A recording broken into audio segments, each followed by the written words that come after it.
Du lycée mixte 1. Ensuite, c'est au tour de M. Traoré, représentant M. le proviseur du lycée mixte 1 de le séminaire. Après ces mots, nous aurons la communication, la présentation de la Fondation Félix Houphouët-Boigny pour la recherche de la paix. Cette présentation sera faite par Dr Djeneba Doumbia, qui est la formatrice de ce séminaire.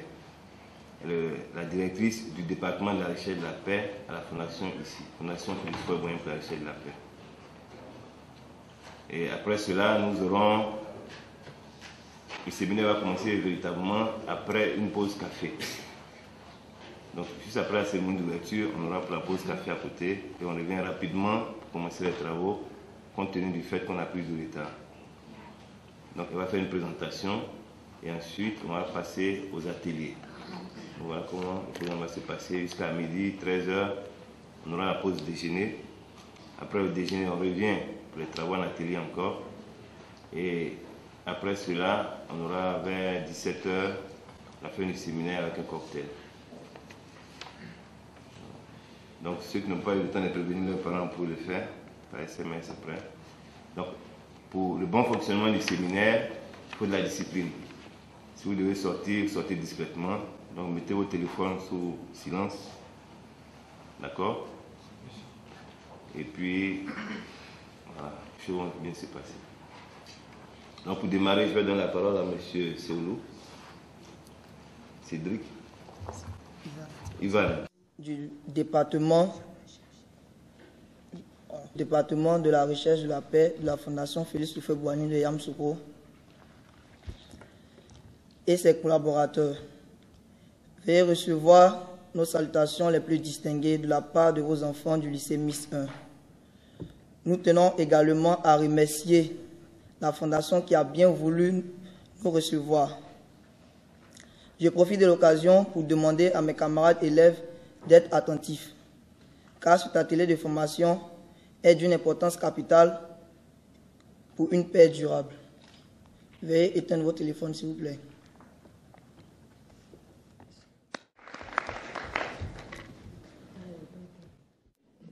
En tant que représentant de M. le proviseur du lycée mixte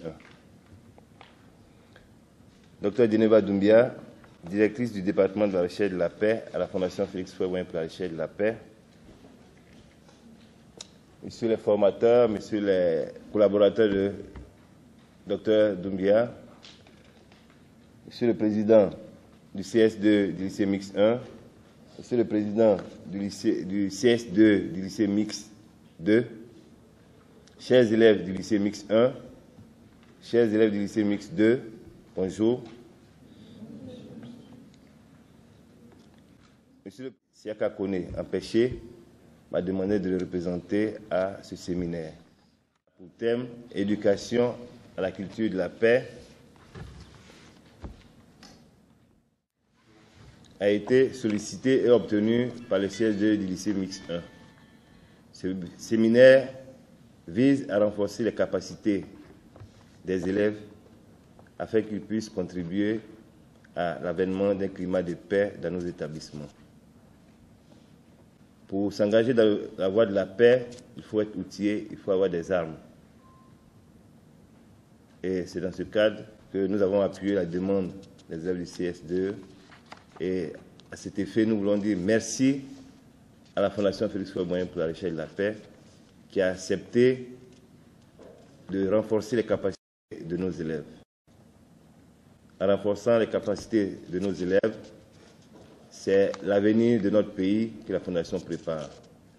Et pour cela, je voudrais que vous m'aidiez à dire merci à la Fondation par des ovations très nourries.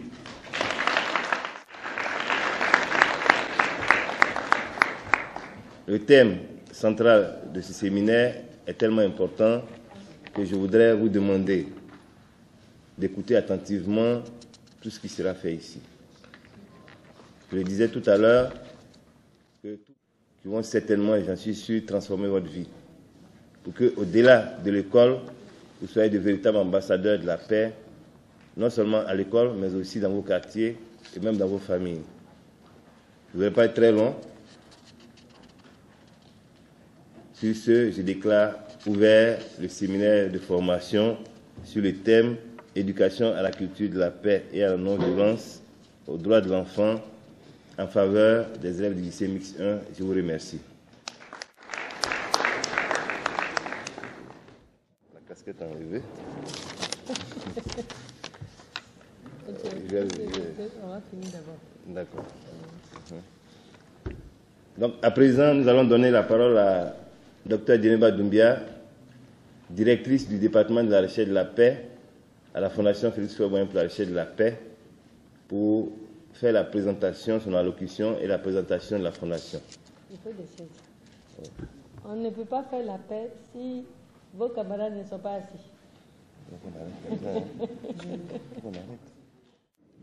Bon, on va commencer. Gestion du temps.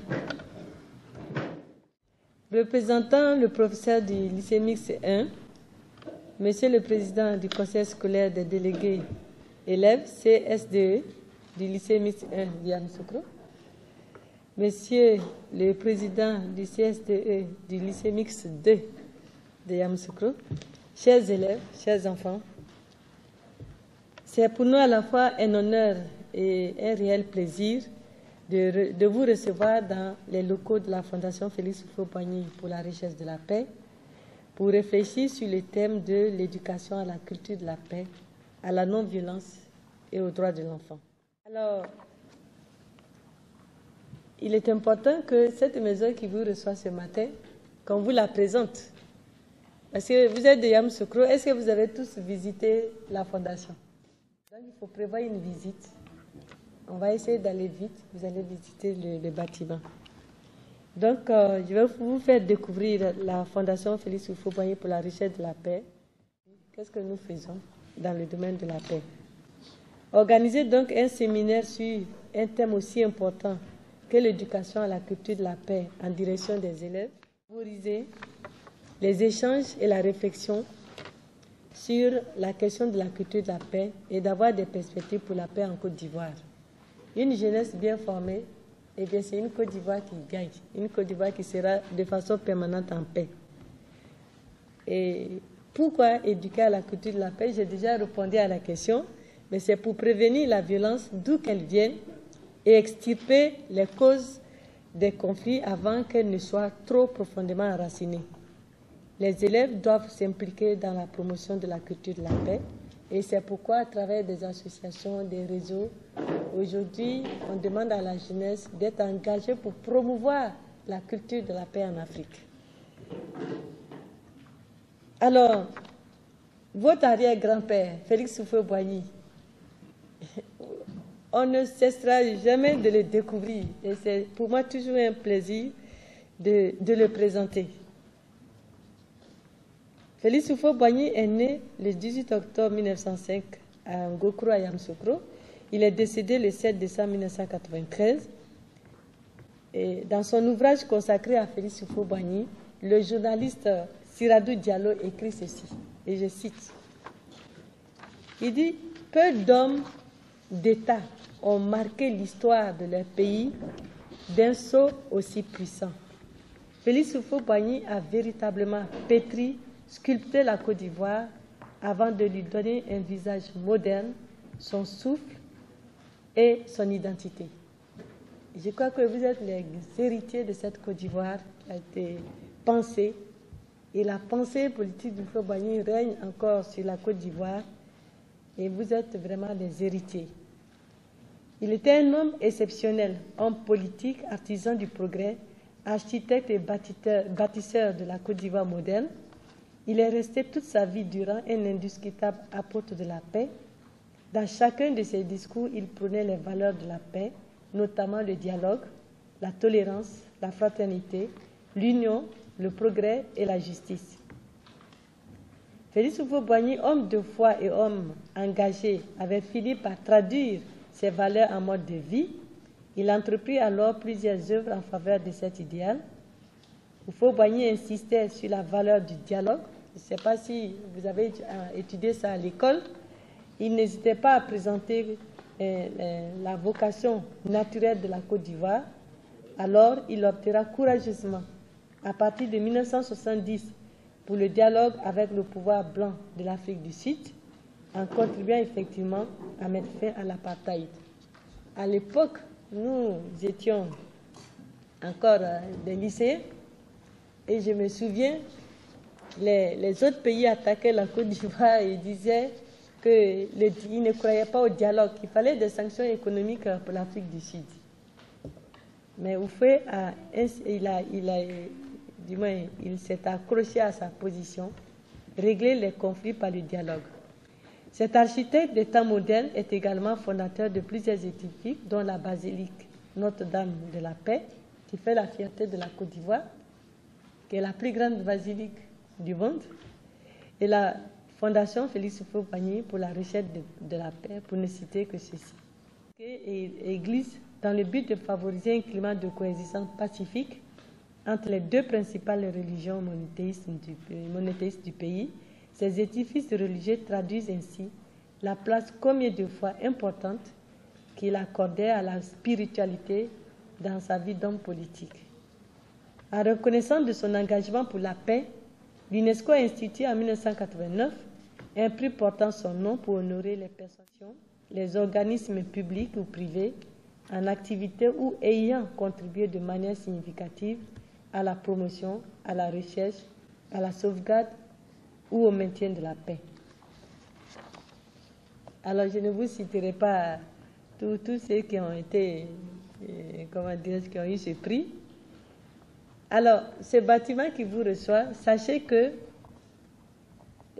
Houphouët a suivi les travaux.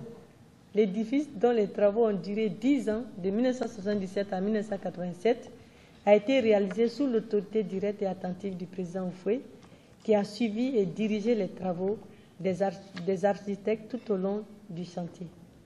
Et la Coube et Roi, c'est un cabinet tunisien qui a donc construit ce bâtiment.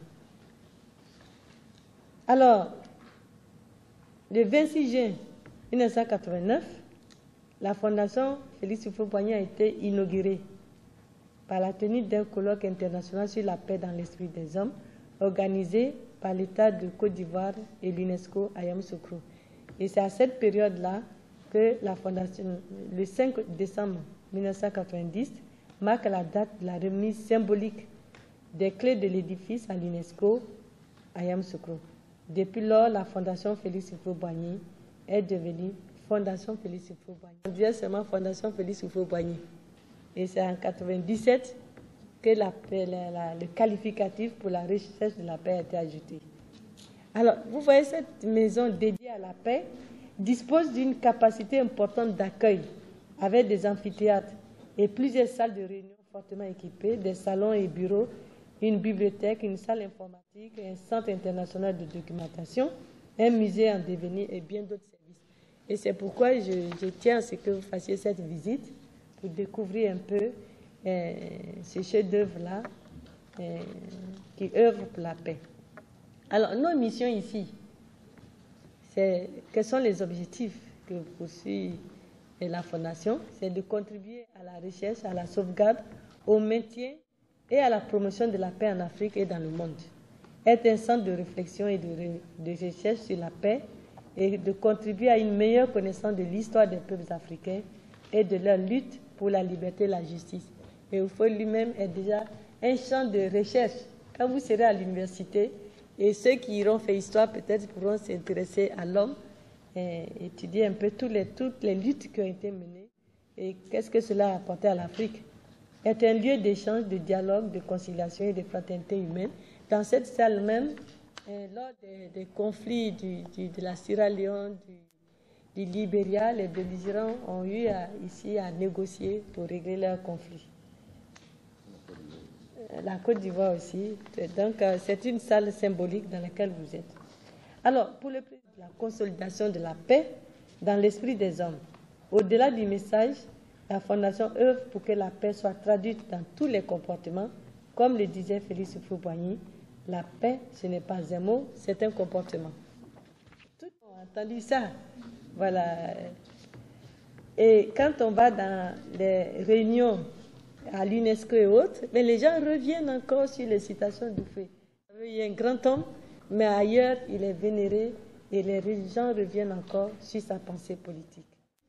Lors d'une conférence de presse internationale, Félix Houphouët-Boigny parlait de cette fondation si chère à ses yeux et il dit « Je réserve la fondation qui porte mon nom. Non pas ivoirienne à la mesure de ma modeste personne, soyez plus ambitieux. Donnez-lui une dimension internationale. Demandez à tous les chercheurs, appelez même les prix Nobel de la paix, qui viennent se réunir ici. Dieu vous aidera à gagner la vraie bataille, la bataille pour la paix qu'il a promise aux hommes de bonne volonté, à tous les hommes. » Voilà le rêve qu'il avait pour cette fondation. Et ce rêve est devenu réalité. Aujourd'hui, par exemple, toute cette jeunesse-là, vous êtes là. Et vous allez entendre parler de paix. Vous allez communiquer, échanger en toute liberté pour voir, vous jeunes, comment vous pouvez vous engager dans le champ de la paix. Et dans cette salle, que ce soit avec l'UNESCO ou d'autres organisations internationales, nous recevons des gens venant de partout pour parler de paix. Et tout récemment, nous avons reçu des Asiatiques, il y avait des Vietnamiens, des Chinois, des Philippines, de la Slovénie. Ils sont venus, et bien nous avons fait la formation avec eux en français et en anglais. C'est pour dire que cette institution promet pour l'avenir. Et les experts de l'UNESCO nous ont dit, mais vous les Ivoiriens, sachez que cette fondation n'est pas seulement pour vous, c'est pour le monde entier. Et cette responsabilité, elle sera poursuivie avec les générations à venir. Donc c'est vous qui serez les dépositaires demain. Et c'est pourquoi nous avons le devoir justement de tracer les sillons, de vous mettre sur la voie de la recherche de la paix, de telle sorte que demain, ça soit votre tour pour continuer le combat, un combat qui en vaut la peine. Alors, pour notre fondation, l'enjeu est vital.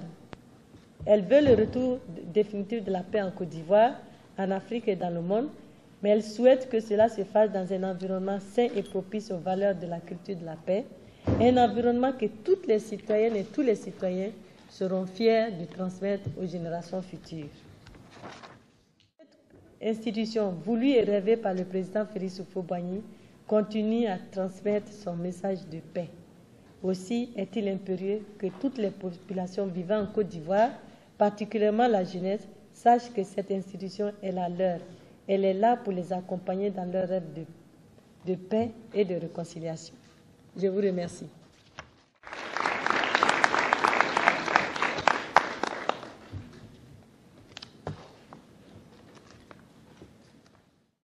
C'est vrai que cet effort de paix, ce travail que nous avons fait, a porté. C'est vrai que nous avons fini par faire notre guerre. Mais cette guerre aurait pu être pire s'il n'y avait pas eu la sensibilisation, la formation. Et c'est un travail que nous continuons au présent. Et donc, la preuve, vous êtes là aujourd'hui. Hier, c'était vos professeurs qui étaient là. Et d'ici quelques jours, je serai à Bassam. Ce sera les professeurs des universités et grandes écoles de Côte d'Ivoire. Et il nous arrive aussi d'aller au-delà de la Côte d'Ivoire. Donc, vous voyez que ce n'est pas un travail facile, mais nous le faisons parce que ça en vaut la peine. Donc, aussi. Oui, et on allait au Burkina, les FIJA, il faut présenter. D'accord. Parce qu'ils seront concernés quand Absolument. FIJA viendra. Ok. Du 1er au 6 août, avec la Fondation Christophe Boigny, sera organisé un forum de jeunesse de l'avenir, le FIJA. C'est qui est à droite, en bas à droite également, Madame Kandia Kamala. Les jeunes, il y aura des séminaires, des ateliers, des rencontres, du sport, des visites des sites touristiques, mais surtout des rencontres, puisque les jeunes viendront de toute l'Afrique de l'Ouest, et ce sera du 1er au 6 août, ici à Yamoussoukro. Et la Fondation a accepté de nous accompagner dans le projet. Donc, je voudrais qu'on puisse lui dire merci par des applaudissements.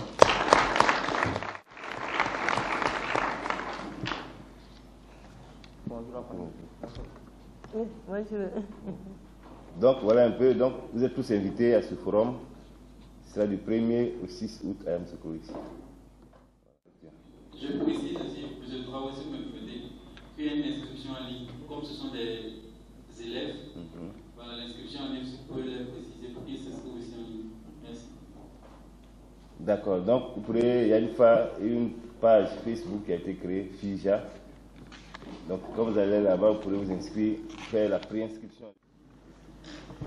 Deuxième objectif spécifique, utiliser les outils, l'apprentissage du vivre ensemble.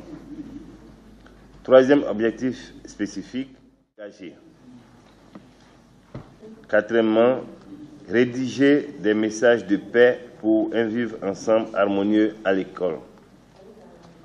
Et le dernier objectif, c'est élaborer un plan d'action et des recommandations. Donc à l'issue de ce séminaire, utiliser les outils, donc vous devez être capable d'utiliser les outils qu'on va vous présenter et les méthodes de travail également. Vous serez capable d'indiquer le profil du citoyen engagé, la taille des paix que vous aurez élaboré. Et enfin, nous aurons également aussi un plan d'action, parce que si on se forme, c'est pour agir. Donc il faut un plan pour agir. Si vous n'avez pas de plan, vous ne pouvez pas réussir. Donc la dernière activité, ce sera l'élaboration d'un plan d'action. Dire comment vous allez réinvestir tout ce que vous aurez appris ce matin à l'école, principalement. Mais peut-être ça peut être ailleurs également si vous le souhaitez. Donc voici présenter les objectifs. Donc on aura une présentation sur ce point-là. Et vous aurez également aussi des poèmes. Et où on vous attend le plus, c'est dans l'élaboration des messages de paix, de non-violence, de paix, de non-violence, de promotion des droits de l'enfant. C'est bon? Est-ce qu'il y a des questions avant que le docteur prenne la parole? Est-ce qu'il y en a qui ont des questions? Oui? En fonction de ça, on va arrêter le nombre de personnes. C'est bon? Mais si on n'a pas de partenaires, vous serez trop. Parce que peut-être que vous n'aurez. Il y a d'autres questions? Voisin, de la manière la plus expressive possible, en suivant la consigne que vous avez donnée dans la langue qui est indiquée sur votre papier. Donc, vos voisins immédiats, même vos voisins qui sont éloignés. Non, on commence. On commence, allez. La fille bonjour.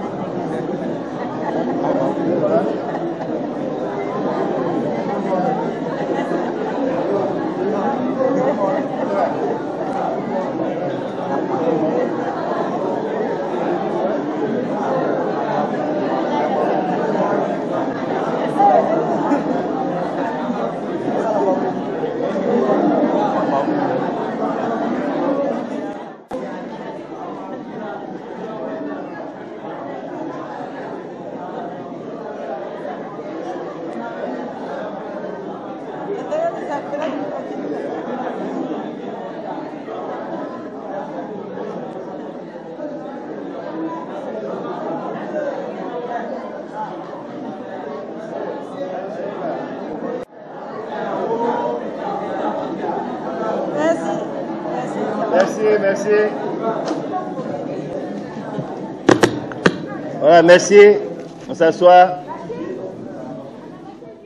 Directrice du département de la recherche de la paix à la Fondation Félix Houphouët-Boigny pour la recherche de la paix.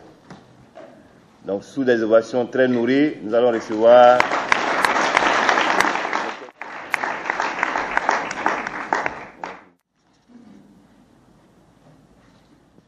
Ok, on va. Hein. Ok. Merci. Tout le monde dit merci. Alors, reprend. Merci. Ok. C'est d'avoir l'esprit de fair play, savoir vivre en public. Esprit de fair play, savoir vivre en public. Cultiver un comportement pour la paix. pour la paix. C'est intéressant. Cultiver un comportement, c'est la première fois que je vois un tel énoncé. C'est ce que nous sommes en train de faire. Pour que demain vous soyez des acteurs de paix, que vous propagez, divulguez les messages de paix partout où vous serez. Donc c'est déjà dès maintenant que vous allez vous outiller. Ensuite, alors les outils de l'éducation à la culture de la paix, on distingue entre autres la transmission des valeurs de la culture de la paix, l'utilisation des méthodes actives et participatives, l'engagement pour la paix, la réconciliation, tout ça là, ce sont des outils de la paix. Il peut y avoir encore d'autres outils, mais je ne vous présente que ceux sur quoi je travaille actuellement. On y va? Alors, il y a des principes, et ce concept est né à Yamoussoukro en 1989, et depuis cette date à la période de crise, dans la période trouble, je me suis dit, mais si le concept de culture de la paix est né en Côte d'Ivoire, pourquoi un message d'éducation à la paix ne partirait pas de la Côte d'Ivoire? Et c'est ce travail que nous sommes en train de faire, que nous avons commencé depuis 2007, et au-delà de 2007, 2002. Donc vous voyez que ça remonte à loin, ce travail de paix. Ensuite, alors, selon l'UNESCO, une culture de la paix consiste en des valeurs, des attitudes et des comportements qui reflètent et favorisent la convivialité et le partage fondé sur les principes de liberté, de justice et de démocratie, tous les droits de l'homme, la tolérance et la solidarité, qui rejettent la violence et inclinent à prévenir les conflits en s'attaquant à leurs causes profondes et à résoudre les problèmes par la voie du dialogue et de la négociation, et qui garantissent à tous la pleine jouissance de tous les droits et les moyens de participer pleinement au processus de développement de leur pays. Point. C'est une longue citation. En même temps, c'est tout un programme. Et on nous dit qu'il y a 8 domaines de l'éducation à la paix. Et parmi ces 8 domaines, le premier domaine, 8 domaines de la culture de la paix. Le premier domaine, c'est l'éducation à la paix. On estime que l'éducation est la voie royale pour, la voie royale pour transmettre la culture de la paix. Pour changer les comportements, il faut passer par l'éducation. Alors, comment un enseignant peut-il exploiter cette longue citation? Et puis, il y a la revue de la littérature aussi. Des experts qui se lèvent et qui écrivent ou qui disent, si nous voulons changer le monde, il faut éduquer à la paix et aux droits de l'homme. Un autre va dire, si on veut changer le monde, il faut éduquer à la paix et à la tolérance. J'ai trouvé que c'était des approches un peu c'est parcellaire. La paix, c'est un ensemble de valeurs. Et c'est pourquoi j'ai exploité toutes ces définitions, la revue de la littérature, et nous avons trouvé 7.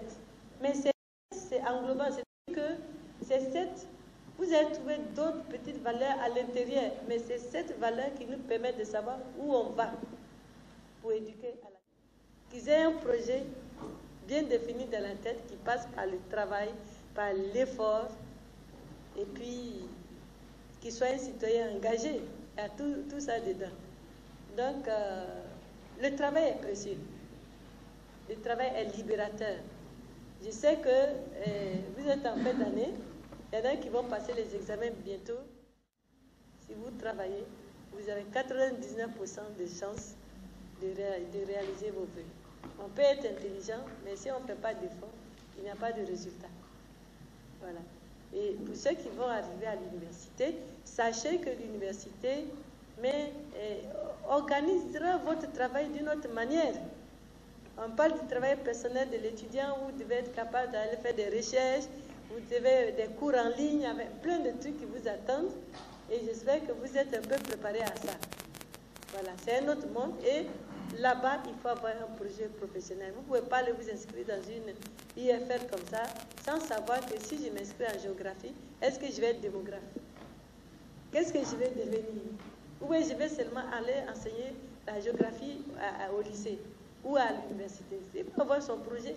Et c'est en fonction de ça que vous avez construit votre cheminement pour le monde du travail. Ensuite,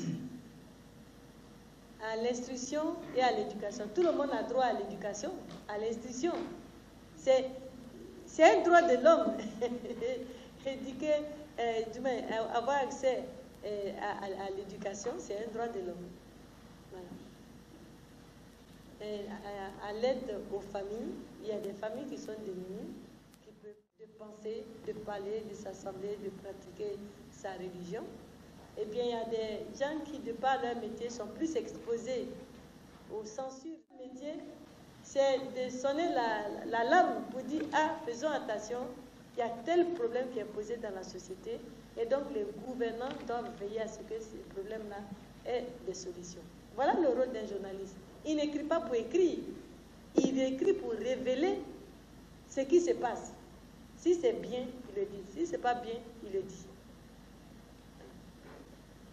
Pour ceux qui veulent être journalistes, sachez que vous avez un rôle de régulateur social, de régulation sociale. Ensuite, alors il y a 3 niveaux du civisme.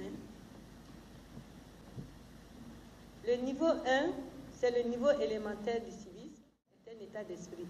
Il doit pousser les citoyens au minimum à ne pas gêner les autres. Vous voyez? À ne pas perturber le fonctionnement extérieur de la société. Alors, je suis chez moi. J'ai même mon poste radio. Il y a mon voisin d'à côté. Il entend tous les bruits que j'ai fait chez moi. Est-ce qu'il faut attendre qu'il vienne se plaindre pour dire « Ah, excusez-moi, diminuez votre radio ou éteignez parce que moi, j'ai besoin de dormir. Demain matin, je vais travailler. » Est-ce qu'il a besoin de vous le dire?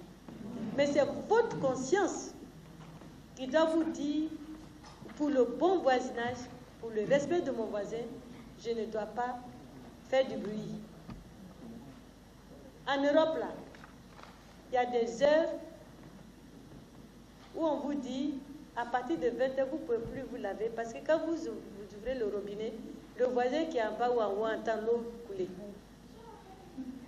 Donc, il faut se laver avant ces heures-là, où on est censé gêner les autres. Et moi, quand je marche, j'ai tendance à faire de grands pas sur le sol. Et chez eux, ils ont le plancher. Quand j'ai fait un premier pas comme ça, la personne qui m'avait accueilli chez elle en Suisse me dit « Ah, marche sur la pointe des pieds, parce que chaque pas, l'étage d'en dessous entend nos pas. » Vous voyez?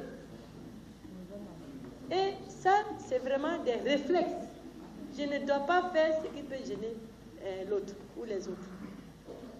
À ne pas perturber le fonctionnement extérieur de la société. On est parti, à l'université là. Rapporteur, le jour où on est parti faire cours avec vous, ce jour-là, il y avait un mouvement. J'ai vu les enfants là, ils avaient des bourdins, des cailloux dans la main. Et ça, c'est le quotidien. Les passages piétons là. Vous voyez, c'est là. Mais si vous dépassez le passage piéton, et puis vous fabriquez vous-même votre passage là, ça perturbe la société. Vous voyez, parce qu'au passage piéton, l'automobiliste est obligé de ralentir. Quand de loin il voit, il doit ralentir, oui.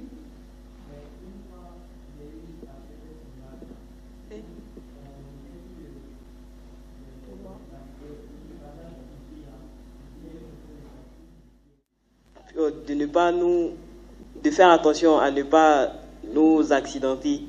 Il s'est plaint, alors que j'étais pleinement dans mon droit, puisque j'étais sur les bandes blanches. Mais au lieu de cela, il a voulu me brutaliser. Bon, à ce niveau-là, moi qui ai respecté le droit et qui ai agi de manière civique, j'ai le droit de me plaindre, mais malheureusement, lorsque tu te plains, ça ne va pas très loin. Donc, quelquefois, il y a certains qui se disent, mais si je dois être dans le bon et puis recevoir tout le temps le mauvais, mais je préfère faire le mauvais et puis comme ça, tout le monde ne va pas parler et puis on avance. Il dit que vous pouvez traverser la route en toute sécurité. Lui, le chauffeur de taxi, il ne sait même pas à quoi sert, je ne sais pas comment il a passé son permis, mais sinon, on est censé lui expliquer qu'au passage courté là, il doit ralentir et que le piéton est prioritaire. Même si le feu vous surprend au milieu de la voie, à partir du moment où vous êtes engagé, on doit vous laisser traverser. Mais l'Afrique est l'Afrique. Vous comprenez, mais ces choses-là doivent changer. Voilà. Ils disent quoi encore? À ne pas jeter les papiers gras, les sachets plastiques, les bouteilles ou tout autre objet sur le trottoir. Ça, il n'y a pas longtemps, hier nuit, ici à Yamoussoukro, j'ai terré son nom. La personne a acheté quoi? Et puis, non mais c'est ce matin même. La personne a enlevé de son emballage et puis immédiatement a jeté devant le supermarché. Et puis j'ai dit, s'il te plaît, ramasse. Et puis garde ça. Quand tu vas arriver à la maison, tu vas jeter. Mais il y a des situations même où la personne te dit, j'ai jeté, est-ce que c'est ton problème?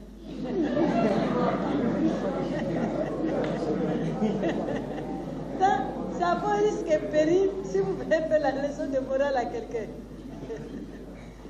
À ne pas souiller les rues et les alentours des habitations, des lieux de travail, des marchés par exemple, en utilisant, j'ai vu au Sénégal, pas loin d'une ambassade, un pipiroum à ciel ouvert. L'ambassade a 2 pas. Mais je dis que vous ne pouvez pas marcher dans le couloir là, vous ne pouvez pas. Je me suis demandé, est-ce que c'était pour dénoncer quelque chose? Franchement, je n'ai rien compris. Et dans le journal dans Fraternité Matin, il y a 2 ou 3 jours, il y a une journaliste qui a écrit, elle dit les civistes à la mode ivoirienne. Et puis parmi les exemples, elle dit comment vous pouvez expliquer que vous êtes dans un taxi. Et le chauffeur de taxi dit, bon, excusez-moi, je vais m'arrêter, j'ai un besoin pressant.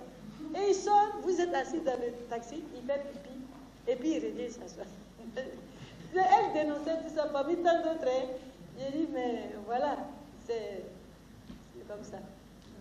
Ensuite, à respecter les feux rouges, les pelouses et les banquettes. Les banquettes, que lorsque vous êtes assis dans un train, dans un métro ou dans un bus, surtout les sièges qui se font face, vous ne devez pas prendre vos 2 pieds pour mettre sur la banquette. Parce que ça, c'est quelqu'un qui va venir s'asseoir là. Vous voyez? Donc, même chez vous, une table, vous prenez vos 2 pieds, vous mettez sur la table. Mais la table n'est pas le support du pied. Vous voyez? Donc, ces choses-là, il faut éviter. Ensuite, c'est tout, hein? C'est fini? Oui. Il concerne les citoyens en vertu de ce principe. Il ne peut y avoir de droit pour chacun que si les autres se reconnaissent le devoir de les respecter. Vous êtes d'accord avec ça? Voilà. Tout le monde doit être au même niveau. Hier, du jeune qui partait faire son service national, il correspond à l'obéissance aux lois. Il s'applique également à tous. Ils sont malades, les femmes participent au service militaire. Aujourd'hui, ce n'est pas obligatoire. Peut-être que c'est dommage. Je ne sais pas pourquoi on a supprimé.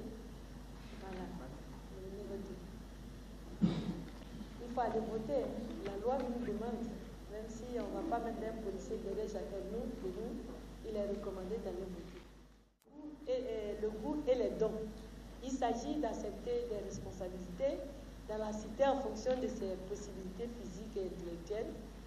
C'est le niveau du pompier volontaire, du conseil municipal, du dirigeant d'association. Ils sont engagés, ils sont des leaders de clubs, d'associations, ils font la représentation des étudiants, des élèves. Et bon, c'est une forme d'engagement du maire ou du député. Mais dans tous les cas, ceux qui s'engagent très tôt deviennent des responsables après. Alors, prenez un président comme Obama. Obama, il était engagé pour tout ce qui est relevé du social. Et quand il a voulu se présenter comme président, il a réalisé ses marches, il a fait du porte-à-porte. Vous voyez que la vie associative prépare l'homme à des fonctions futures. Est en crise parce que l'individualisme a envahi nos cités avec le progrès matériel. Bon, ça, c'est vrai. Les gens vont vous regarder pour continuer leur chemin. La personne va se dire, mais moi, je suis pressée d'aller là où il m'arrête. Qu'est-ce qui va se passer? Ça fait qu'on ne porte plus assistance à l'autre qui est dans le besoin. Oui. J'ai reçu un monsieur chez moi, c'est un tailleur. Il était très malade, il ne savait pas comment se soigner. Et comme il y a des clients qui lui apportent des pagnes, il court, les gens ne viennent pas chercher. Souvent même les gens oublient. Donc ce jour-là, il ne savait pas quoi faire. Il a ramassé tout ce qu'il a cousu, que les gens n'avaient pas payé, et puis il faisait du porte-à-porte. Il est arrivé chez moi, il a tapé. Je l'ai regardé, j'ai dit non, je n'ai pas besoin d'acheter des vêtements. Et puis j'ai vu qu'il tremblait. Et je lui ai dit, mais il y avait une infirmière qui était arrêtée à côté de moi. J'ai dit, ce monsieur-là, il doit avoir le mal. J'ai demandé à quelqu'un de l'accompagner à la pharmacie d'acheter les médicaments et qu'il prenne même sur le champ à la pharmacie, puisqu'il donne de l'eau à la pharmacie pour prendre les médicaments. C'est ce que j'ai fait. Mais ça, c'était un cas qui était facile à régler. Mais il y a d'autres situations, on ne peut pas. Mais on va le faire serrer parce qu'on est dans un contexte où on ne porte plus secours à l'autre. Et ça, c'est dommage. Et ça, il faut le décrier. Et ça, c'est du civisme. Et comme l'autre a dit, tout ce qui est démoniaque, tout ce qui est mauvais, il faut dénoncer pour que justement les choses changent. On ne peut pas ne pas porter assistance à autrui. Mais nous le faisons tous les jours. Le résultat, c'est par exemple la pollution des trottoirs et des lieux publics. Les affairistes,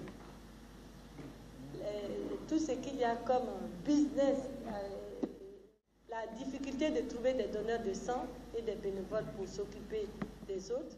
Avant, les donneurs de sang, on vous mettait une boîte de sardines avec un peu entier. Il y a des gens qui étaient contents de venir. C'est du poulet rôti, c'est pas n'importe quoi qu'ils aiment mettre là. Ils ne vont pas aller. Ce n'est pas leur problème. Vous voyez? Voilà. L'enfant qui découvre la vie a instinctivement le sens de sa propriété. Le sens du bien commun n'est pas inné chez lui. Il est naturellement égoïste. Et Émile Durkheim dirait l'être asocial. Donc, il est important de faire découvrir progressivement le bien commun aux jeunes, responsabilité des enseignants, et cela relève de la responsabilité des éducateurs et des parents. Apprendre à l'enfant à respecter et à promouvoir le bien commun. Ensuite, et vous verrez, s'ils sont très généreux, il va couper.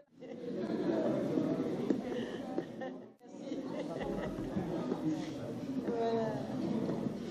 Alors, salut, on dit à l'enfant toujours salut tonton, salut le monsieur, salut la dame. A dit merci. Quand quelqu'un vous rend service, dites toujours merci. Ça ne coûte rien. Oui? Ce n'est pas toujours la faute des enfants.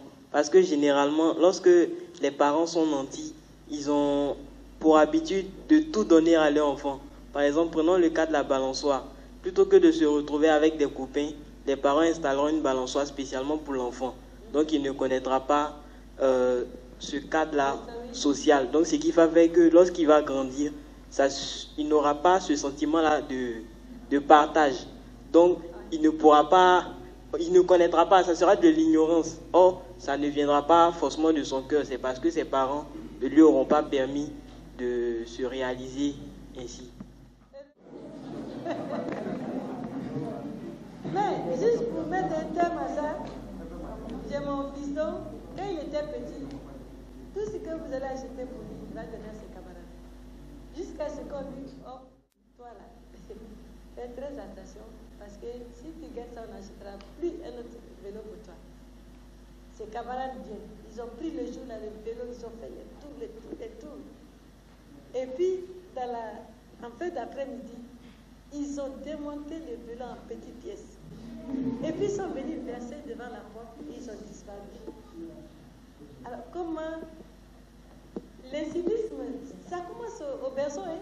Comment vous pouvez expliquer ça? Le vélo qui est devenu le bien commun, puisque c'est eux tous qui vont dessus. Mais il y a un groupe qui a pensé que comme c'est pas pour lui, là, il faut démonter ça et venir déposer. Et juste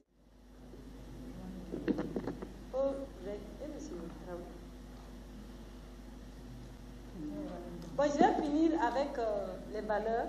Ça, c'était une parenthèse, puisque je vous ai présenté la démocratie, le droit, le respect du droit, le respect des droits de l'homme. Il y a quelque chose encore? L'éducation civile, c'est d'abord l'acquisition et l'entretien de certains savoirs et de casser vos fleurs.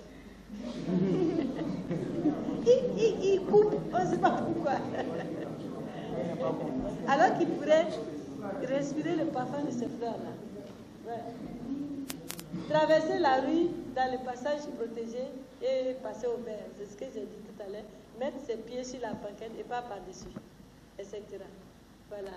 Le problème de vivre le civisme nous conduit à cette notion fondamentale d'apprentissage de la citoyenneté.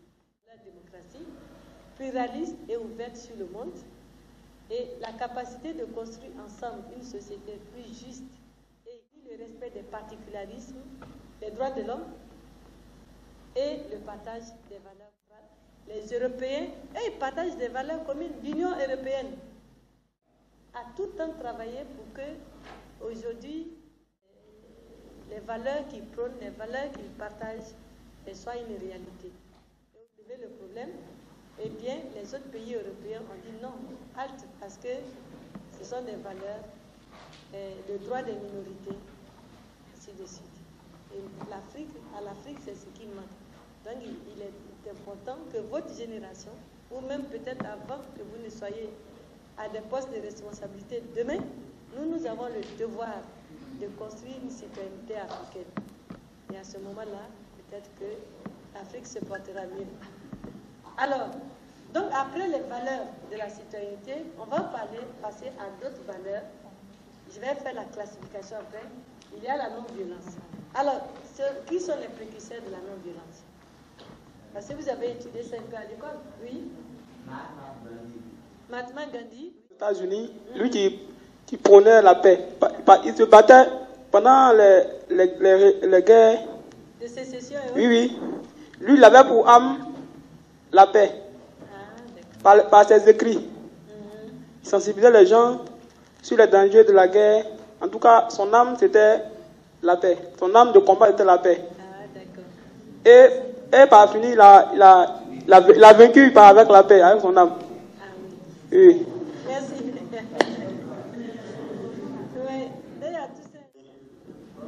Y a-t-il autre chose à dire encore? Malcolm X a fait quoi un peu de classer parmi les... J'ai pas assez d'informations sur lui, mais j'ai suivi, je sais pas, un petit truc, je sais pas, voilà, c'est de là que j'ai eu cette information-là. Je sais qu'en tout cas, il s'est battu pour la cause noire en Amérique, je crois. Et Patrice Lumumba, qu'est-ce qu'il... Lorsqu'il y avait la crise au Congo-Brazzaville, oui. Il y avait les réfugiés qui étaient là. Donc, il a lutté pour que ces derniers aient un suivi. Alors, excusez-moi autant pour moi. Crise au Congo-Brazzaville. Voilà, il voulait prôner la paix dans son pays. C'est tout, merci. Oui. Il est tendance dure. Et j'ai posé la même question. Et Mère Teresa. Et puis, il y a un qui est resté au fond. Il dit, Et puis il dit quoi? Je dis, je n'ai pas entendu, il faut parler plus fort. Il dit, vous pouvez voyer. Je dis, ah, là maintenant je suis d'accord avec vous. Il dit, vous voyez, tous les hommes, quels qu'ils soient, ont des défauts et des qualités. Mais ce qui fait la grandeur d'un homme, c'est la grandeur de ses œuvres. Et au fait, quand on regarde ses œuvres, il a sa place parmi les précurseurs de la non-violence, parmi les acteurs de paix. Parce que c'est l'œuvre qui parle. Sinon, chacun de nous a ses qualités et puis ses défauts. Mais ce n'est pas ça qui compte. C'est la grandeur de l'œuvre qu'on laisse derrière nous pour les générations à venir. Parce que les jeunes sont plus concernés par ça. Parce que quand on parle des jeunes, on met à côté violence. C'est pas normal. Oui? Qui peut dire? Pour définir la non-violence, je dirais que c'est l'ensemble des précautions à prendre pour ne pas frustrer l'autre. Oui, voilà. C'est une définition. Une deuxième? Oui? C'est le fait de cultiver en soi l'esprit de fair play, de comprendre l'autre et d'essayer de se mettre à sa place dans certains différents cas. C'est bien. Définition complexe mais intéressante en même temps. C'est bon. Oui? De ne pas porter atteinte à autrui. Oui. Rejeter la violence.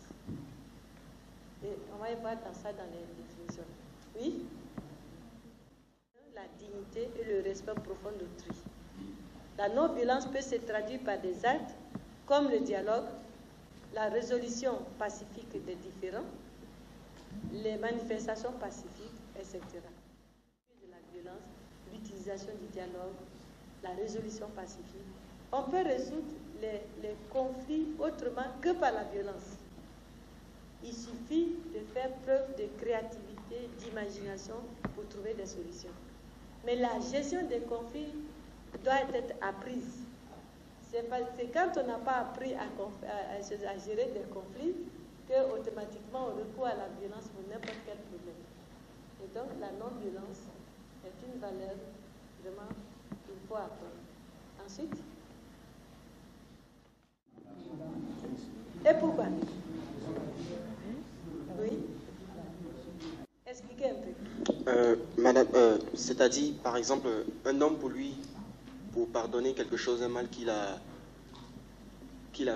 eu, plutôt, c'est difficile. Par exemple, quelqu'un qui a perdu son parent dans une guerre, il vient voir le meurtrier qu'il a loupé en face de lui, et on lui demande de pardonner. Vraiment, ça, c'est quelque chose qu'on ne peut pas faire.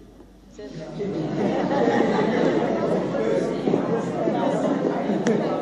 Mais je vais vous présenter.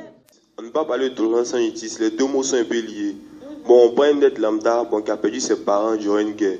On ne peut pas lui demander de pardonner son bourreau, alors que son bourreau sera en liberté dans la société. Il pourra encore plus tard commettre perpétrer d'autres actes.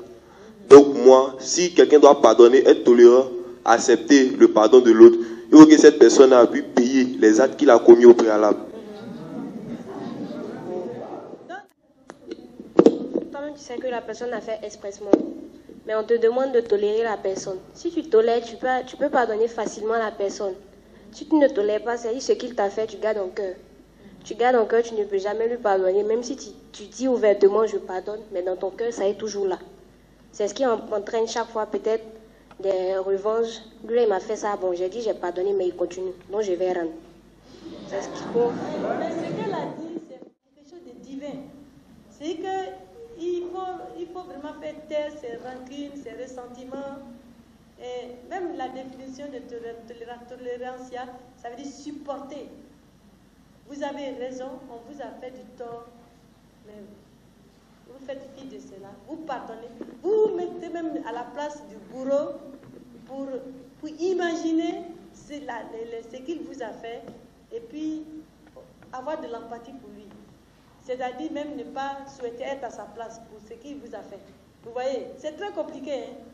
Mais on va revenir sur cette question. Pour lui-même, quand ton bourreau n'a même pas réfléchi à tout plutôt avant de te faire ça, ça aussi, ça devient difficile. Hein? Mais ça dépend des valeurs que nos parents nous ont inculquées, de l'éducation apportée par nos parents. Si tu as eu l'éducation vraiment envers tes parents, il s'agit de tolérer ton prochain, même si tu fais quoi que ce soit. Je pense bien que dans le futur, si quelqu'un même te fait du mal, même si tu as poignardé ou bien tu as fait quelque chose vraiment qui est rentré vraiment dans ton cœur, je pense bien qu'avec les valeurs que tes parents t'ont inculquées, tu peux pardonner facilement cette personnalité. Et même, je prends l'exemple sur notre père fondateur, Nana Mbouani. Vraiment, au vu du mal qu'on lui a dit, tout ce qu'on lui a traité, mais voici que lui-même l'a pris. Il n'a rien dit, il n'a même pas regardé tout cela, mais il a bâti la Côte d'Ivoire. Mais on lui traitait de voleur. Mais est-ce qu'il a insulté quelqu'un? Il n'a même pas réagi. Je pense que c'est un bon exemple que nous devons suivre. Merci. Merci. C'est d'amener les Ivoiriens à la réconciliation. Vous voyez? Parce que tant que vous dormez avec les rancunes, les rancœurs, vous n'êtes pas un homme libre.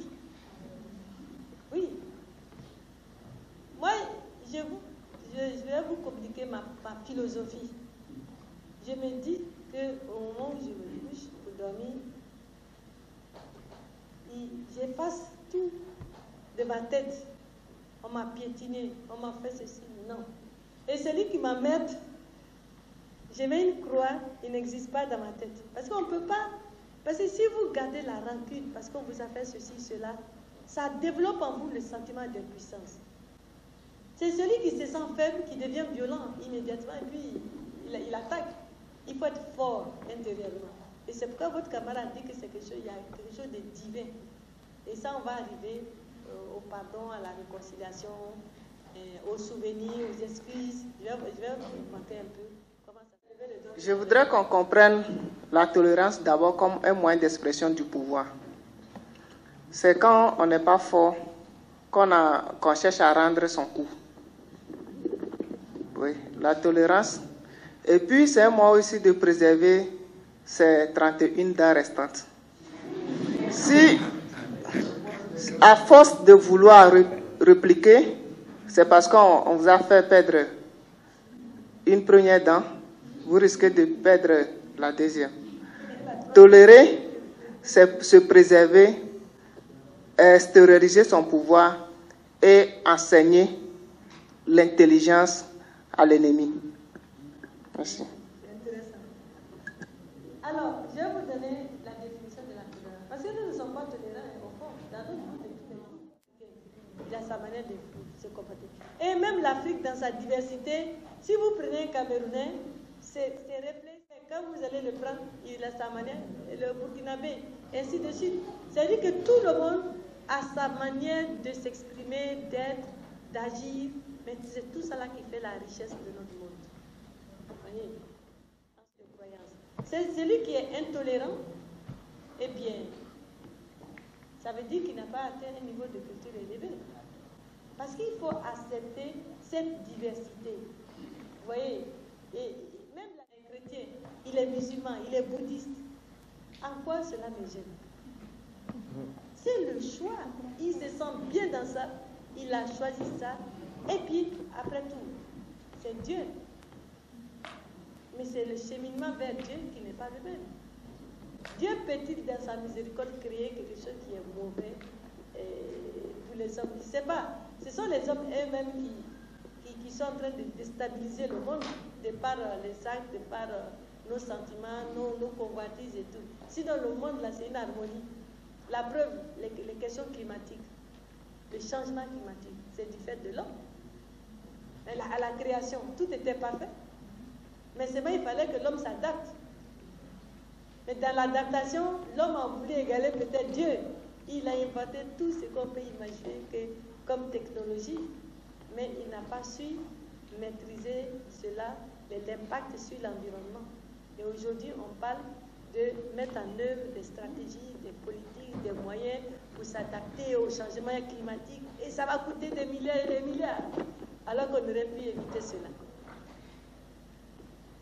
Bon, sinon je risque d'aller même jusqu'à la déforestation de la Côte d'Ivoire, mais on va laisser ça. Elle n'est pas seulement une obligation d'ordre éthique, elle est également une nécessité politique et juridique. Alors, on parle de réconciliation. S'il n'y a pas de tolérance, s'il n'y a pas de pardon, est-ce qu'on peut retrouver la paix? Chacun va s'armer, je ne suis pas d'accord. La tolérance est une vertu qui rend la paix possible. et contribuer à substituer une culture de la paix à la culture de la guerre. Ensuite, mais on va revenir sur la réconciliation. Vous avez posé des questions très pertinentes. Alors, la solidarité. Entre vous, jeunes, vous êtes solidaires. Il y a l'entraide. Il y a en lui expliquant le cours de mathématiques ou de philosophie. Cela se fait. Le problème noir aux États-Unis, et moi j'ai présenté ça à mes camarades. Figurez-vous que quand on est parti à l'examen, c'est ce que j'ai. Mais je vous dis, c'est comme écrit naturellement et voilà. Donc c'est pour dire qu'il y a la solidarité, ça élève toujours l'homme. Vous voyez, qui vous concerne en tant que jeune dans votre environnement. Sinon, il y a des systèmes pour les citoyens. Ensuite, la protection de l'environnement. La solidarité est le signe d'une dépendance mutuelle entre les hommes. Cette forme de solidarité est synonyme de coopération ou de collaboration. Il s'agit ici d'une dépendance mutuelle d'intérêt. La solidarité est un lien fraternel qui oblige les êtres humains les uns envers les autres.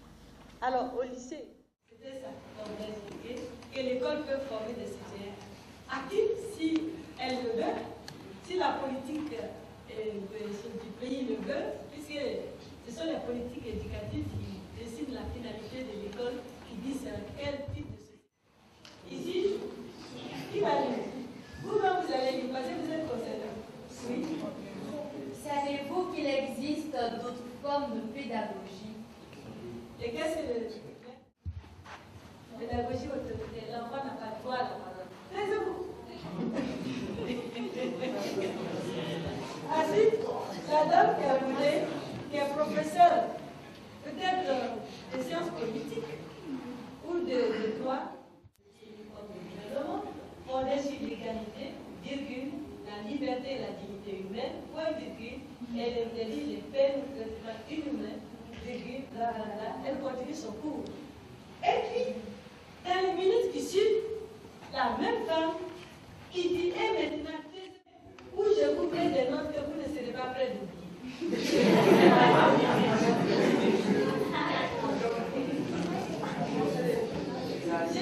J'enseigne une valeur que je n'applique pas et que je ne traduis pas dans mon comportement. Qu'est-ce que le père a l'habitude de faire? Si le père lui-même ne respecte bien, l'enfant apprend ce qu'il vit. Si vous l'éduquez dans la maltraitance, il reproduira cette violence qu'il a connue. Si vous le traitez avec loyauté, avec douceur, compréhension, il sera que nos méthodes, si elles ne sont pas des méthodes démocratiques, et bien, ensuite, bien, un élève. Très souvent, quand je pense à cette phrase cassée, on s'ennuie. Voilà. C'est ce qu'on a appris pendant 2 ans avec vos aînés à l'université. Tout a été gâté, pillé. Et l'université a été fermée pendant 2 ans. Et les enfants se sont retrouvés comme ça. C'était dur. Donc,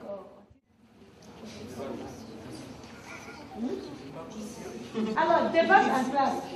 Monsieur, est-ce qu'on peut débattre à l'école? Nous allons en débattre. Et le professeur, il fait de compte, le citoyen, c'est celui qui peut prendre la parole. C'est celui qui a participé à la vie de l'établissement, à la prise de décisions. Vous voyez? Donc l'école est une sorte de laboratoire d'apprentissage de la démocratie. On dit que l'école doit prêcher par l'exemple. Si l'école veut enseigner la démocratie, l'école elle-même doit être une école démocratique. Monsieur Traoré, nous faisons un plaidoyer pour une école démocratique. Expliquez aux enfants pourquoi nous allons dans ce sens. Les citoyens, il faut mettre des programmes, des méthodes en place pour que, sortir de l'école, on puisse obtenir ce genre de citoyens. Donc, si nous voulons des démocrates, des citoyens engagés, ils puissent vraiment être de véritables citoyens. Donc c'est pourquoi, à la Fondation Félix Houphouët-Boigny, nous faisons un plaidoyer pour une école démocratique. Plaidoyer, ça veut dire quoi? Ça, non? Ces deux structures, il faut que vous soyez consultés régulièrement pour donner votre point de vue sur tout ce qui se passe au sein de l'établissement. Nous qui avons l'habitude de travailler avec vous les jeunes, on sait que vous avez des idées, vous avez beaucoup d'inspiration, vous pouvez trouver des solutions innovantes aux problèmes qui se posent à l'école. Mais comme très souvent vous n'êtes pas consultés, bon, cela se retourne souvent dans la violence parce que vous pensez qu'on ne vous écoute pas. Nous sommes conscients de cela, donc nous travaillons dans ce sens et comme elle a dit, on fait un plaidoyer pour que notre école soit plus démocratique afin que vous ayez très souvent la parole pour vous exprimer sur tout ce qui concerne l'école. Merci. On les écoute, j'ai envie de dire en vain, puisque ce qu'ils disent ne sont pas pris en compte. Donc à la fin, ils se demandent, mais si on doit parler pour que ça aille dans des oreilles de sourds, à quoi vont parler? C'est pourquoi généralement on assiste à des scènes de violence. Parce que lorsque une décision est prise, on n'est pas consulté plutôt. Lorsqu'on est consulté, on a l'impression que ça n'a pas été fait. Donc quelquefois, d'autres qui n'ont pas la mentalité assez développée vont agir de manière brutale pour s'exprimer. Donc quelquefois, ça va aussi des premiers dirigeants même de l'école, c'est-à-dire des dirigeants de chaque établissement. Il faut que ça parte de là-bas, qu'on commence à changer d'abord dès la base. Parce que c'est ainsi que plus tard, un peu, comme on le dit, ça va monter et puis ça va se généraliser. C'est vrai qu'on peut faire des plaidoyers, mais il faut que ça vienne d'abord de nous. Parce que si on veut toujours attendre en haut, c'est pas sûr que ça vienne maintenant. C'est vrai.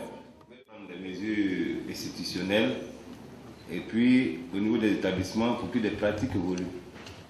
Donc le plaidoyer c'est à ce niveau, enfin c'est à tous ces niveaux, non seulement au niveau de l'État pour qu'il y ait des réformes institutionnelles dans ce sens, mais également aussi au niveau des pratiques, au niveau opérationnel, c'est-à-dire dans les écoles et lycées, des pratiques puissent évoluer. Donc hier on a fait la formation des enseignants. Certainement dans quelques mois, nous allons également aussi procéder peut-être à la formation des chefs d'établissement et autres pour que ces pratiques démocratiques rentrent dans nos établissements. Voilà. Maintenant, concernant vos points de vue qui ne sont pas souvent pris en compte, c'est un peu comme vous avez tout à l'heure défini la démocratie comme étant le pouvoir du peuple et par le peuple. Vos représentants viennent souvent à des rencontres mal préparées. D'accord? Ou bien si vous voulez, actuellement, il y avait quelques difficultés au niveau de l'État, au niveau du courant, de l'eau. On avait deux options, soit prendre la rue ou soit dénoncer. C'est la deuxième option qui a été choisie, elle a porté fruit. C'est vrai que tout ce qu'on demande ne l'obtient pas forcément immédiatement. Parce que l'école a des contraintes. Soit on n'a pas suffisamment de moyens pour pouvoir résoudre tous vos problèmes au niveau financier ou au niveau matériel. Mais en général, le chef d'établissement fait tout pour vous mettre dans les conditions. C'est-à-dire qu'on ne peut pas tout obtenir tout de suite, mais on travaille dans l'ombre. Peut-être que souvent c'est des problèmes de communication. Vous ne savez pas très bien ce qu'on fait derrière. Je pense que c'est le véritable problème à ce niveau-là. C'est un problème de communication. Et je pense que tous ceux qui sont à l'école, ils sont là. Madame peut le témoigner hier, ils ont été assez clairs là-dessus. Tous ceux qui sont à l'école sont pour que vous réussissez. Tout ce que nous faisons à l'école, peut-être que souvent c'est mal compris, mais tout ça c'est fait pour que vous puissiez réussir. Ça c'est notre objectif. Donc c'est ce que les docteurs. Merci. Merci. En notre temps, c'était le lycée Miss seulement, c'était pas le lycée Miss 1 ni 2. Bon, je me rappelle, lorsque nous étions en 5e, il y a l'établissement, le lycée Miss, qui a le proviseur avec ses collaborateurs qui ont décidé d'entendre les élèves. Et je vous dis, nous, en tout cas à notre époque, nous étions très très actifs. Donc dans la promotion, les chefs des classes, nous sommes réunis. Parce que je veux intervenir par rapport à la notion de plaidoyer, pour que les choses changent au niveau du lycée. Donc nous sommes réunis, on a trouvé 3 délégués, des personnes qui allaient parler au nom de toute la promotion du 5e. Mais là, lorsque nous sommes partis, nos amis qui devaient intervenir, de par leur manière, c'est vrai que les propositions étaient belles, mais de par leur manière de parler, ils ont un peu frustré l'administration. Parce que quand on parle de plaidoyer, elle a la manière aussi de demander. la manière de demander. Et lorsqu'on veut se faire entendre, si on demande bien, c'est sûr et certain que ce qu'on demande aura en tout cas un effet, un impact. Donc c'est ce que je voulais ajouter. Et puis pour préciser, pour ajouter un peu, pour enchérir sur ce que M. Traoré a dit, je crois bien qu'il y a une cellule pour la promotion de l'éducation et de la culture de la paix qui sera mise en place hier dans cette même salle avec vos enseignants pour dire que tout sera fait pour que le lycée mixte en tout cas soit vraiment cette école pilote, un bon exemple à suivre dans toute la Côte d'Ivoire. C'est cette précision que je voulais ajouter. Merci. Merci. Prise de décision. Parce que aujourd'hui, ce sont les gens, ceux qui prennent les décisions, ils sont plus sur les bancs. Ils ne connaissent pas la vraie réalité des élèves. Les élèves veulent quelque chose, mais aujourd'hui, tous ceux qui décident, il y a longtemps, ils ont laissé les bancs. Ils sont dans le bureau, ils ne savent pas vraiment ce que les élèves veulent. Ils choisissent des trucs qu'ils n'arrivent pas à bien expliquer. Et les élèves et les vieux en griffe n'arrivent pas à s'entendre. C'est ça qui crée toujours des discordes. Et il y a les vieux aussi qui croient que les jeunes, bon, un jeune rime avec la violence. Ils refusent d'écouter les jeunes parce que pour eux, ils sont tellement sages, donc ils n'ont plus besoin de nous écouter. Dès qu'ils ont statué sur une chose, c'est fini, c'est fini. Donc pour moi, c'est une nécessité d'inclure les élèves dans les prises de décision à l'école. Bon. Et puis souvent, quand on ne comprend pas grand-chose, on dit, bon, si c'est comme ça, peut-être moi-même, je ne vais pas aller. Mais on a tort. Il faut aller. Il faut savoir. Alors ici, quand on passe à la phase de l'une, du dépouillement, ce n'est pas facile non plus. Comme je dis, celui qui a eu 49% de voix et celui qui a eu 51% de voix. 49% dit oui, c'est vrai, mathématiquement, c'est 49% de voix, mais moi, je ne suis pas d'accord. Vous voyez que le jeu démocratique est difficile. Alors, on va passer tout ça. Alors, ici, par exemple, en Europe, il y a un officiel de l'État qui vient à l'école, c'est l'école maternelle et Marais en France, qui vient devant les enfants et qui leur présente ce qu'elle dit. En classe, on fait une simulation de vote aux enfants. Une simulation de vote aux enfants. Là, ensuite, vous voyez que les bâtonnets, là, les enfants posent ça au tableau. Et là, c'était à Yam Sopé, ici même dans cette salle. C'était en 2008, c'est ça, hein? Avec le Parlement des jeunes. Moi, je suis allée, j'ai acheté mes boîtes au marché là, et puis j'ai fait mon urne avec, j'ai fait la simulation, la réconciliation. On y va. Je voulais vous demander, mais vous avez déjà parlé de réconciliation. Je vais juste développer les éléments qui sont là, qui vont venir renforcer, compléter ce que vous avez dit. Oui. La réconciliation est un passage obligé pour aller vers une paix durable. C'est un moyen pour empêcher la perpétuation des conflits passés. Elle vise les objectifs suivants: l'émergence d'une culture de la paix, le rejet de la culture de la violence, la mise en œuvre de réformes institutionnelles dont je vous avais parlé, réforme du système de sécurité, réforme de la fonction publique, réforme de l'école et tant d'autres réformes encore, et l'instauration de la démocratie. Ensuite, on ne peut aller à la réconciliation sans la justice. Les objectifs de la justice en période de réconciliation ne sont pas uniquement punitifs.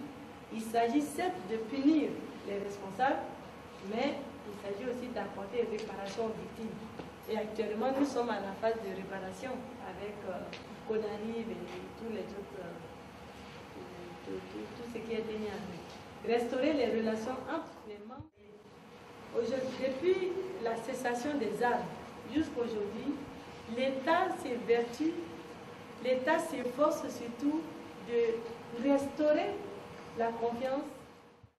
Quand vous voyez à travers toutes les régions la prise pour changer la vie des populations, c'est un nouveau reconnaissant vis-à-vis de l'État. Vous voyez, les populations vous disent c'est vrai, nous sortons de guerre, mais nous avons à vous attendre, nous avons le devoir de créer de meilleures conditions de vie que vous vivez en parfaite harmonie les uns avec les autres. En même temps, ça c'est mon analyse, c'est une autre étape dans la révolution de la Côte d'Ivoire. Quand on construit des ponts, des routes, des universités, vous allez voir l'université de San Pedro, l'université de Bodougou, l'université, il y a des villes universitaires à Diagué, vous allez dire, mais pourquoi si je n'ai plus tôt? C'est maintenant qu'un pays comme la Côte d'Ivoire pourrait compétir, être au même niveau que les pays développés. Cela est possible et c'est pourquoi il faut mettre un accent fort sur l'éducation. Il faut que les Ivoiriens se réconcilient justement pour profiter de toutes ces ouvertures. C'est qu'ils vont regarder l'avenir ensemble, un avenir commun, un avenir partagé, un avenir meilleur. Et ça, c'est notre responsabilité. Si nous ne le faisons pas, eh bien, on va s'enliser à l'époque. On va regarder tout cet effort que ça garantit. Et c'est pourquoi il faut que chacun de nous comprenne que la nation se construit ensemble. Même à la maison, est-ce qu'il n'y a pas de conflit? Est-ce que vous pouvez ouvrir la maison?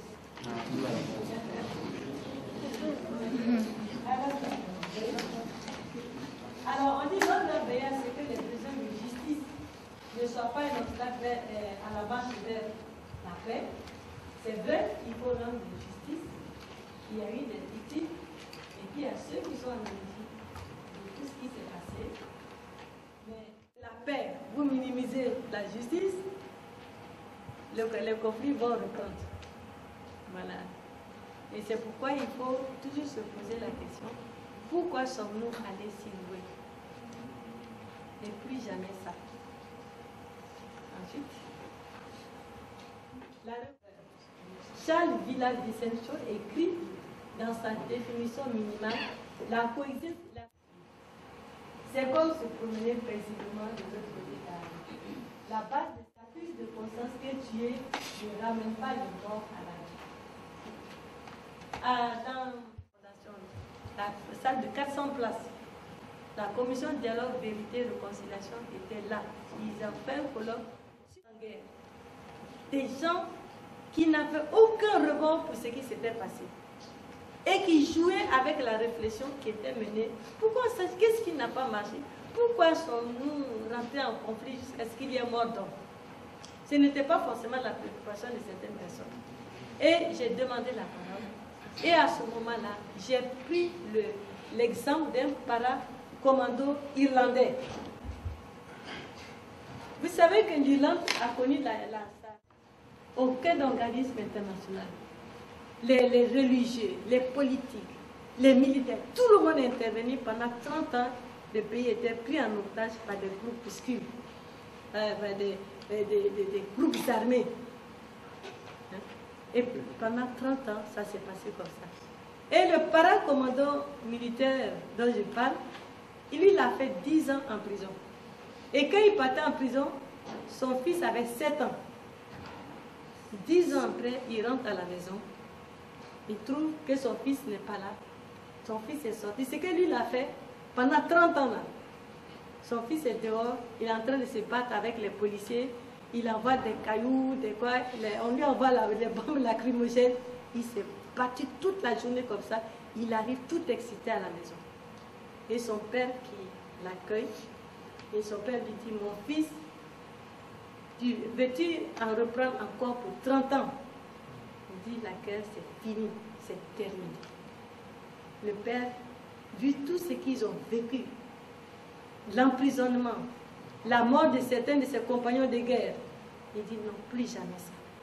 Mais quand j'ai fini de parler dans la salle, et j'ai dit à l'auditoire, j'ai dit ce que je voudrais, c'est qu'au sortir de cette salle-là, que nous soyons un peu transformés. Votre camarade a dit que le pardon, la tolérance, c'est quelque chose de divin. Mais si on est habité par, comment dirais-je, par l'esprit de division, de conflit, tout ça, c'est dommage parce qu'on ne construit rien dans le désordre, on ne construit rien dans la violence, c'est plutôt la destruction des autres, la destruction de soi, et ça c'est improductif. Ceux qui n'apprennent pas à vivre ensemble comme des frères, peuvent être soutenus par la volonté de la majeure partie au processus de réconciliation. C'est l'affaire de tous, je ne sais pas concerner, hein? C'est l'affaire des autres. C'est comme la vieille femme d'Éden, et on lui dit de venir, c'est pour des son couteau, les Marbias sautant à gauche à droite, qu'est-ce qu'ils ont dit? Ils sont devenus. Ils sont tombés et un brandy qui a quitté et sur le feu est venu tomber dans le coton que la vieille femme disait. Ça a brûlé la vieille femme, ça a brûlé la maison. Et maintenant, le résultat, les funérailles de la vieille femme. Le coton est resté. Les deux étaient. Donc, vous dites, il ne faut jamais dire je ne me sens pas concerné. Ensuite, oui, ça. Osons la réconciliation. La réconciliation ne peut pas. Alors, on a comme outil de la réconciliation. Je parle ici des outils à long terme. Je ne veux pas parler de la justice, de la vérité, qui sont les autres outils de la réconciliation. Mais les outils à long terme, il y a l'éducation. Si ça, je ne vais pas le dire. Il y a les souvenirs et il y a aussi les excuses de rétrospective. Donc, ce sont les deux derniers points que je vais présenter. Les souvenirs pour le rôle de la mémoire. Il faut se souvenir. Qu'est-ce qui s'est réellement passé? Ça a été le travail de la commission de dialogue de vérité. La mémoire doit constituer pour les générations successives un rappel permanent de ce qu'il ne faut plus jamais faire. Le rappel de l'histoire est un des moyens de transmettre les valeurs du fait. Elle peut paraître sous forme de création de monuments, de lieux de souvenirs, de journées commémoratives, de pièces de théâtre, de poèmes dédiés aux souvenirs, etc. Alors, nous avons fait le tour des universités et grandes écoles l'année dernière. Eh bien, les étudiants disent plus jamais ça. Vous voyez? Ensuite, alors, j'ai parlé des excuses. Le pardon. Le pardon, c'est pas facile. C'est pas facile, même pour les deux cas. On met le couteau dans la plaie, puis on te rappelle ce qu'on t'a fait. Sinon, on ne demanderait pas pardon. Mais ceci dit, le pardon est nécessaire, les excuses sont nécessaires. Ces actes peuvent avoir un effet important si certaines conditions sont remplies. Si vous venez me dire, pardon, vous vous débarrassez de moi, votre pardon ne me concernera pas. Vous voyez, il y a des cas, oui, d'accord, je ne me reconnais pas dans ce que j'ai dit, mais pardon quand même. Ça, c'est pas un bon pardon. La sincérité du geste doit être clairement démontrée. Une reconnaissance pleine et inconditionnelle de la responsabilité. Éviter toute justification de l'action initiale ou de l'inaction dans le cas de simples spectateurs. Il y a des gens qui ne sont pas intervenus, ils ont laissé faire les choses. Exprimer une volonté claire de changement. Ensuite, les excuses ont pour but de restituer la dignité et de rétablir l'harmonie sociale. Pour la personne qui les présente, les excuses sont une offre de paix. Quand vous allez demander pardon, ça veut dire que vous êtes en paix avec vous-même et en paix avec l'autre. Un acte d'humilité et d'humanité. Une force modératrice face au châtiment. Ça peut atténuer certaines peines. Cette phase-là, elle est nécessaire pour atténuer les choses. Et un bon mental. Quand vous avez fini de demander pardon, vous êtes en paix avec vous-même. Le pardon grandit l'homme. Parce que malgré ça, je constate qu'il y a peu longtemps que vous avez commencé, mais il y a eu quand même des guerres. Mais vous continuez toujours. Est-ce qu'il y a quelque chose de particulier qui vous motive à continuer cette lutte? Pas à maintenant, ça remonte à 82. Mon mémoire de maîtrise en philosophie a porté sur la paix intérieure dans un pays africain. Et à l'époque, j'avais comme professeur mon directeur de mémoire, qui était un jésuite. Il m'a dit, mais vous avez une approche originale. Il dit, parce que jusqu'à maintenant, on posait les problèmes des pays africains, des pays d'Amérique latine, en termes de libération des peuples. Et vous, vous posez les problèmes en termes de paix. Il dit, c'est nouveau. Je ne sais pas si j'ai été inspirée ou quoi, mais en 82, Et c'est ce document que j'ai offert à mon père. J'ai dit, voilà le premier travail que ta fille a produit. Je l'ai offert. Il était très fier de ça. Et puis, je suis rentrée en Côte d'Ivoire. Je voulais travailler dans le domaine de la paix. Je n'ai pas eu l'opportunité. Mais je me suis trouvée en train d'enseigner la pédagogie. Et quelques années plus tard, on m'a dit que la chaire UNESCO pour la culture de la paix ouvrait ses portes, qu'on voulait recruter des étudiants, des gens pour une formation doctorale. J'étais déjà docteur, hein, mais je suis retournée à l'école pour me former à la culture de la paix et à l'action humanitaire. Et c'était en 2002-2004. Donc j'ai commencé cette formation. La Côte d'Ivoire était en pleine crise. En fin de compte, l'homme doit être tout le temps inspiré. Je me suis dit, rien ne va. On attend des grèves par-ci, par-là. J'ai dit, dans tous les cas, cette guerre-là, on va la régler. Mais ce qui va se passer après, c'est beaucoup plus complexe.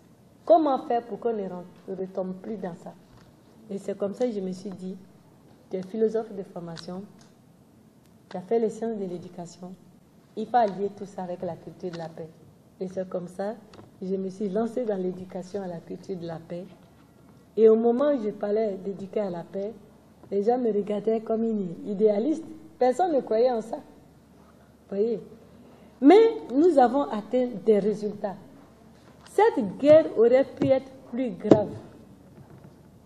Elle devrait avoir lieu parce que les hommes voulaient que cette guerre arrive. Ils voulaient goûter à la guerre, savoir ce que c'est. Parce que jusque-là, la guerre qu'on voyait, c'était dans les livres et à la télévision, dans les films. Les gens avaient envie de guerre, ils voulaient voir. Et moi, je reste convaincue qu'ils voulaient expérimenter parce qu'il y a des gens qui, dans les livres d'histoire, beaucoup sont rentrés dans l'histoire par la guerre. Donc, si votre psychisme est fabriqué comme ça, vous allez dire, mais je vais à la guerre parce que c'est ce qui va me donner, moi, en tant qu'individu, une existence. Alors, nous, qu'est-ce qu'on a fait? Dans la Côte d'Ivoire, qui était de plus en plus, le conflit était de plus en plus fort, avec l'ONUCI, nous avons, avec votre censeur, nous avons fait le tour de la Côte d'Ivoire. Nous sommes allés à Odéni, Daloa, Bongouanou, San Pedro, Bouaké, on s'y en est partout, Divo, Lakota. On s'est trouvé souvent dans des situations d'extrême conflit où nous-mêmes là, il fallait avoir la foi pour être dans la salle et puis parler à des gens qui étaient prêts à tout. Je ne sais pas si c'est Lakota ou Divo, le chef de la police de l'ONUCI, pour le démarrage du travail, il est venu s'asseoir dans la salle. La spécialiste des droits de l'homme de l'ONUCI a pris la parole. Elle n'a pas ménagé les jeunes. Parce que dans la salle, il y avait Génération Blé Goudé. Il y avait Génération Sorogio. Il y avait le RDR. Il y avait le PDCI. Il y avait l'UTPCI. Et puis il y avait un groupe GPP. Tout ce monde était... Et puis, selon les tendances, tendance dure est là. Tendance modérée, ou bien ceux qui sont obligés de se soumettre, ils sont là. La Sénégalaise, elle ne les a pas ménagés. Et quand moi j'ai commencé à parler, ils me disent, mais qui vous a dit qu'à la côté ici, il y a des problèmes? Est-ce que ce que vous voulez nous dire là, vous pouvez aller dire à Odini? Et puis c'est ça que je lui dis, mais la mission a commencé à Odini. Nous avons parcouru avec l'insécurité, parcourir ces distances-là comme des fous sur la route pour arriver à l'heure. Et vraiment, c'était difficile. Donc, le chef de la police est parti. La dame des droits de l'homme, la Sénégalaise, elle a parlé, elle les a matraqués là. Maintenant, ils sont tombés sur moi. C'était mon tour. Quand je parle un peu, il y a un dans la salle, il lève le doigt. Pose tes questions. Il dit d'ailleurs, vous êtes de quelle nationalité?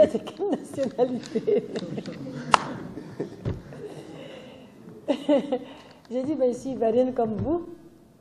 Après ça, il a posé une deuxième question. Quand j'avais pris la parole, troisième question, la salle même.